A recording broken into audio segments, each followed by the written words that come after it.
Üzün yaxşıdır. Ben şu bayramda amal qilib dam ilishga to'g'irlabla. Men qishinglarga o'taman. Opamga yaxshi qarajimi? Ha, bo'ldi. Men yo'q, ya'ni kechalarda, yerim kechalarda kelma uyga. Ha? Ma'qul, ha, undaqsa. Yaxshimi, direktor? Ha, yaxshimi? Dadam o'taz bir o'yinchadim kana direktor aka. Qanday bir o'yitib keladiganman? Nima bo'ldi? Bu yomon chiroylaring sulg'un. Hozir o'lib qoldi odamda kiryapsan-ku.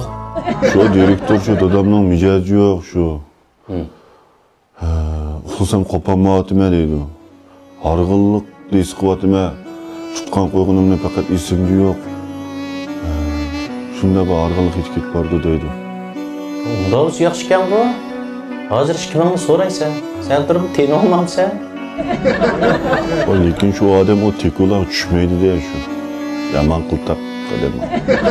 Senin dadanda chunki. Ha, nima demakchi? Bir ish bilan kirdingmi? Şu ama çoğlanın mijozi yo'q direktor. Bir hafta bir ruxsat berganmiz aka. Ya cho'nglarni yo'qlaydigan ish bo'lsa bo'ladi ukam. Sen cho'nglarni yo'qligini ketib, keyin sen yo'qolib ketdi bu yerda. Cho'nglar seni izlaydigan ish yo'q qolsin, ha? O'tgankidek.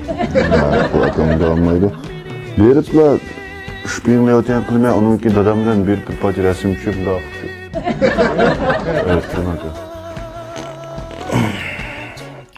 Unda olsa ukam, men yashikni ag'ash keta.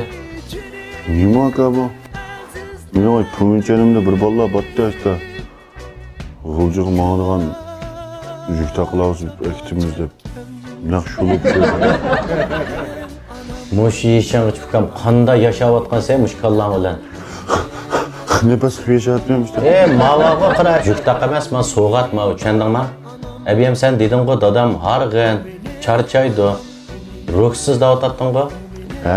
Mavaga naq ay dadanglar ichadigan ichimlik mava. Yani Ürümchidan doğru keldim deb shuma. Ya, içimlik de. He. Alayım. Ale.